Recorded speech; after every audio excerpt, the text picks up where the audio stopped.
Mr. Speaker, this is an area where I'm very sure you are very much aware. This is an area where you have been in charge, and I know you know what the integration of this area means. Mr. Speaker, the people of this area are the same people. We are the same people. These borders were created artificially by the colonial authorities. Mr. Speaker, if you go, you take the Samia people. The Samia people spread into Uganda, and they have members of parliament in Uganda who are Samias. At one time, Mr. Speaker, if some of you might not be aware, in Kenya we had Mudi Awori as the Vice President of Kenya, and his brother Agre was contesting for presidency in Uganda. So, Mr. Speaker, we also have the Teso people. They spread into Uganda. The Luo people go up to Lolwe Islands there. So the Manyala people, the same. Mr. Speaker, the Kuria, you go to Masai, and you go down the Digos. They all spread into Tanzania. And Mr. Speaker, this area was supposed to be one country. But because of, during colonial times, Mr. Speaker, I was there. There used to be no border here in Busia. We used to move. Siaya is not far from here. In fact, I'm a neighbor. I'm more of a neighbor than Halwali. And we used to move into Uganda. There was only a roadblock showing you that you are getting into Uganda. And the currency was one during colonial times. Why are we not doing better than the colonialists? Why was Uganda and Kenya more or less one? Because we were using the same currency. There was only a border to show you that you are now crossing into Uganda. Otherwise, these are the same countries, Mr. Speaker. And Mr. Speaker, sir, the East African community is based on 4 pillars. These 4 pillars, one is the customs union, which I think, Mr. Speaker, is largely implemented. The second pillar is the common market. And this common market envisages free movement of goods, free movement of people, free movement of services, and free movement of capital. And Mr. Speaker, this is where we are doing very poorly.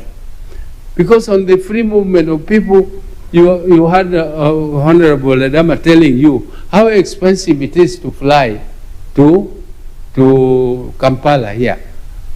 Mr. Speaker, even here, movement, though moving on foot here is not a big problem, because now, Mr. Speaker, I think we can give credit that people can move with their IDs and they can go into Uganda. Mr. Speaker, on the free movement of goods, there is what we call the non-tariff barriers. These non-tariff barriers, they have been talked about for a long time. I think when you were there, Mr. Speaker, you remember the whole list of non-tariff barriers. They have been reducing them, but why are they not being eliminated completely? Because these are just artificial measures taken by governments to prevent free movement of goods and free movement of people sometimes, but mainly free movement of goods. Mr. Speaker, when it comes to the free movement of people, you also have problems with the right to establishment, because some governments they have signed the protocols. They signed the protocols, but the implementation with these protocols, Mr. Speaker, the big problem is implementation. Implementation is left to the member states, and they don't want to implement them. They signed them, but they don't want to implement them. For instance, right to establishment.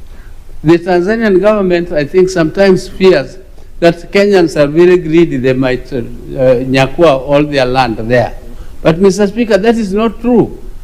Kenya allows people free movement of people. They come and work in Kenya freely. And this should be practiced by all the members, because the protocols have been signed by all of them.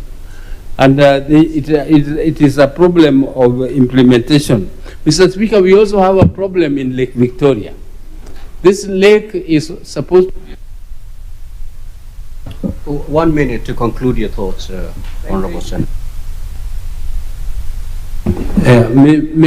Mr. Speaker, the lake is supposed to be a common user facility. Uganda practices common user practice with the Congo. They manage the lake jointly. Why can't the East Africans also manage this lake jointly so that fishermen are not harassed and arrested? Some of them are even made to eat raw fish in the lake, Mr. Speaker. Sometimes the fines are too heavy for them and they are jailed there. We have to go and look for them every now and then. Negotiations have to be done. Mr. Speaker, there should be a common user policy for the Lake Victoria so that all the fishermen from all the countries can enjoy this facility and benefit from it, Mr. Speaker. Thank you, Mr. Speaker. Senator Tabitha Mutenda.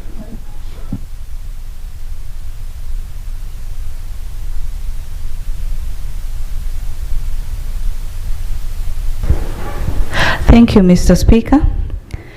Allow me to just pick it up from where our youth leader just